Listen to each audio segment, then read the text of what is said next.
ini tema Hanas anak-anak sekolah minggu, Fill Me Up. Kenapa kita harus mendorong dan membimbing anak-anak sekolah minggu, saudara? Karena anak-anak inilah generasi masa depan, ya, generasi bangsa, generasi gereja Tuhan. Anak-anak inilah generasi. Oleh sebab itu kita harus mendorong, menyemangati mereka, ya, dan jangan meremehkan anak-anak, saudara. Mungkin kita, walah anak-anak ngerti apa, oh masih kecil. Jangan meremehkan anak-anak, karena Tuhan juga akan memakai anak-anak. Tuhan juga akan memberkati anak-anak kecil juga. Amin. Masih ingat satu peristiwa ketika orang-orang membawa anak-anak kecil kepada Tuhan Yesus supaya Tuhan itu mendoakan dan menumpangkan tangan. Nah, lalu murid-murid Yesus memarahinya, ya. Tetapi Yesus berkata, janganlah menghalang-halangi mereka, biarkanlah mereka datang kepadaku. Oh, lalu Yesus setelah mengatakan demikian, jangan menghalang-halangi mereka, biarlah mereka datang kepadaku. Lalu Yesus melanjutkan perkataannya, sebab orang-orang yang seperti itulah yang mempunyai kerajaan Allah. Wow. Sebab orang-orang yang seperti itulah, yang seperti anak-anak inilah yang mempunyai kerajaan Allah. Ayat ini memberikan pelajaran kepada kita, saudara, supaya kita melihat ada sesuatu yang istimewa dari anak-anak. Ya, apa yang kita lihat yaitu sikap hati anak-anak ini luar biasa, saudara. Anak-anak itu ya memiliki sikap hati polos, ya, tulus, dan rendah hati. Jadi, saudara, kita kembali kepada tema Fill Me Up, penuhi aku. Ya, kita akan baca ayatnya. Kita baca sama-sama ya, Kisah Para Rasul 2 ayat 1 sampai 4. Ya, kita baca. 2, 3. Ketika tiba hari Pentakosta, semua orang percaya berkumpul di suatu tempat. Tiba-tiba turunlah dari langit suatu bunyi seperti tiupan angin keras yang memenuhi seluruh rumah di mana mereka duduk. Dan tampaklah kepada mereka lidah-lidah seperti nyala api yang bertebaran dan hingga pada mereka masing-masing. Maka penuhlah mereka dengan Roh Kudus, lalu mereka mulai berkata-kata dalam bahasa-bahasa lain seperti yang diberikan Roh itu kepada mereka untuk mengatakannya. Saudara yang dikasihi Tuhan, ayat ini merupakan kisah hari raya Pentakosta, ya. Jadi 50 hari setelah kebangkitan Yesus. Dan hari Pentakosta ini hari pencurahan Roh Kudus kepada para murid. Dan pencurahan Roh Kudus ini merupakan penggenapan dari janji Allah. Ayat ini dapat dilihat ya, bahwa anak-anak juga akan diurapi oleh Roh Kudus, ya, dan dapat dipakai oleh Allah. Terus kemudian ada teruna-terunamu akan mendapat penglihatan-penglihatan. Teruna-teruna itu adalah orang-orang muda, saudara, yang akan dipakai oleh Allah juga. Ya, itulah janji Allah yang akan diberikan kepada generasi di dalam perjanjian baru ini. Saudara, itu sebabnya Departemen Sekolah Minggu ini mengangkat tema Fill Me Up, penuhi aku. Sebab penting sekali mengajarkan kepada anak-anak tentang Roh Kudus, ya. Kita akan mempersiapkan anak-anak bahwa generasi sekarang ini membutuhkan suatu generasi yang dikendalikan dan dikuasai oleh Roh Kudus sehingga membawa dampak bagi gereja, membawa dampak bagi bangsa. Dan saudara, yang perlu kita tahu ya, semua orang memiliki Roh Kudus, tetapi belum tentu saudara itu penuh dengan Roh Kudus. Beda ya. Kita masing-masing memiliki Roh Kudus, tetapi belum tentu kita itu dipenuhi oleh Roh Kudus. Ketika mereka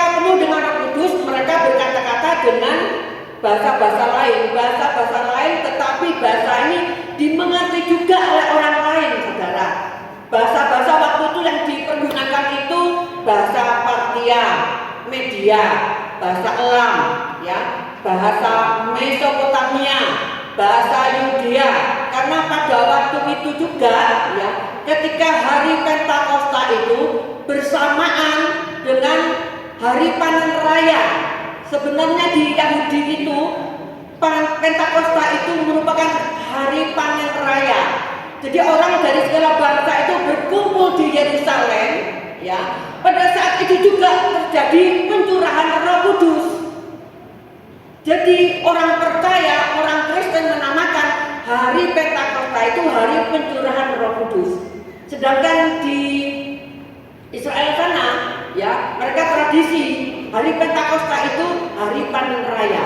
Jadi waktu orang-orang berkumpul dari segala bangsa, ya, mereka terheran-heran karena murid-murid Yesus itu mengatakan dengan perkataan-perkataan keagungan Tuhan, mengatakan firman Tuhan, kebesaran Tuhan dengan kata-kata memakai bahasa mereka yang sebelumnya belum dipelajari, dan murid-murid Yesus juga nggak tahu bahasa-bahasa lain itu. Tetapi itulah pekerjaan Roh Kudus yang luar biasa. Misalnya seperti saya tuh nggak ngerti bahasa Inggris, tiba-tiba saya bisa berbahasa Inggris di sini karena maksud Roh Kudus di sini ada orang Barat yang datang beribadah. Begitu, itu ada maksud Roh Kudus, punya tujuan. Jadi itulah saudara, penuh dengan Roh, ya, itu bisa berbahasa-bahasa lain, berbahasa-bahasa Roh, ya. Namun saudara, kita perlu juga ketahui bahwa tidak semua orang yang penuh dengan Roh Kudus itu berbahasa roh, ya. Mari kita juga pelajari, ya. Contohnya Stefanus juga penuh dengan Roh Kudus. Kita baca di dalam Kisah 7 ayat 55. Ada, ya, 2, 3. Tetapi Stefanus yang penuh dengan Roh Kudus menatap ke langit, lalu melihat kemuliaan Allah dan Yesus berdiri di sebelah kanan Allah. Saudara, di sini dikatakan bahwa Stefanus itu penuh dengan Roh Kudus lalu dapat melihat kemuliaan Allah. Ya, kan tidak harus selalu berbahasa roh, berbahasa-bahasa yang lain, ya. Ini Stefanus penuh dengan Roh. Kita lihat lagi, ya, di ayat yang lain. Kisah Para Rasul 13 ayat 3 ayat 9 sampai 10. Tetapi Saulus juga disebut Paulus yang penuh dengan Roh Kudus menatap dia dan berkata, "Hai anak iblis, engkau penuh dengan rupa-rupa tipu muslihat dan kejahatan. Engkau musuh segala kebenaran.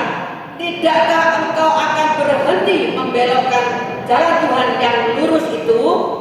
Saudara, di sini Rasul Paulus yang penuh dengan Roh itu berani menentang seorang tukang sihir yang membelokkan jalan Tuhan. Penuh dengan Roh itu juga memiliki keberanian untuk menyampaikan kebenaran, penuh keberanian untuk menentang kejahatan. Nah, di sini dapat disimpulkan, ya, orang yang penuh Roh itu, ya. Nah, kemudian kita lihat lagi, ya, yang lainnya juga. Yohanes Pembaptis di dalam Lukas 1 ayat 15 sampai 16. Sebab ia akan besar di hadapan Tuhan, dan ia tidak akan minum anggur atau minuman keras, dan ia akan penuh dengan Roh Kudus mulai dari rahim ibunya. Ia akan membuat banyak orang Israel berbalik kepada Tuhan Allah mereka.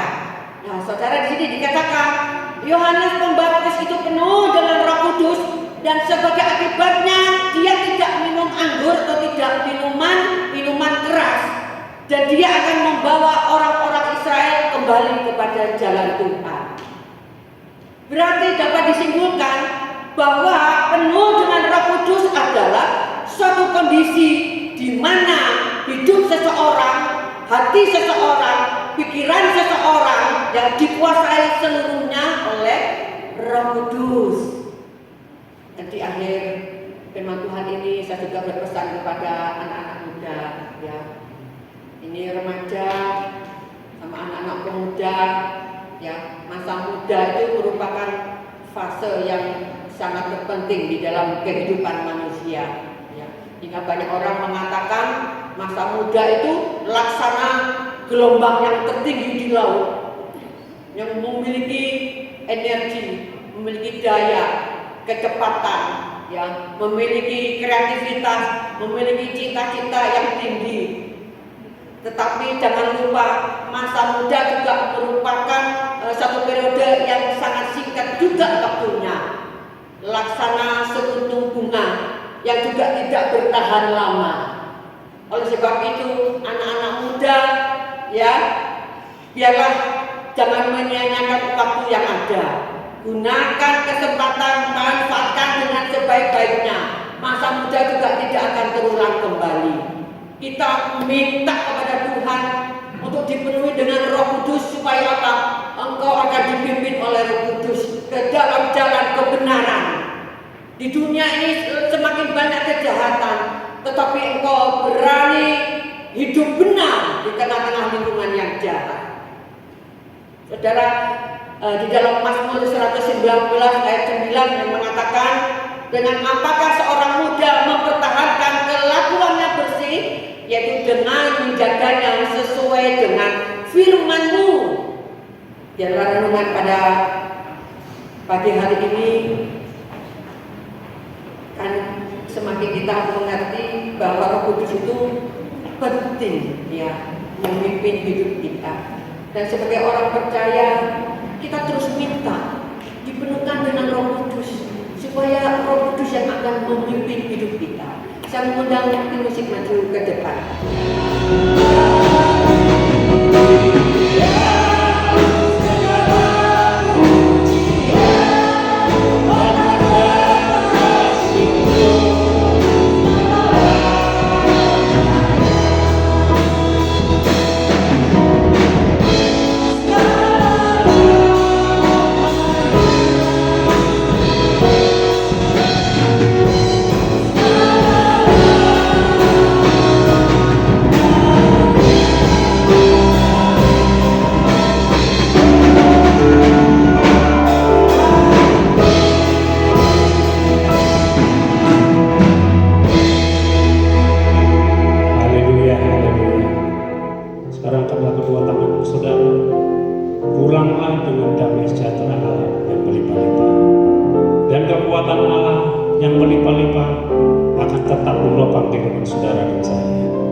Berkat jasmani yang melimpah-limpah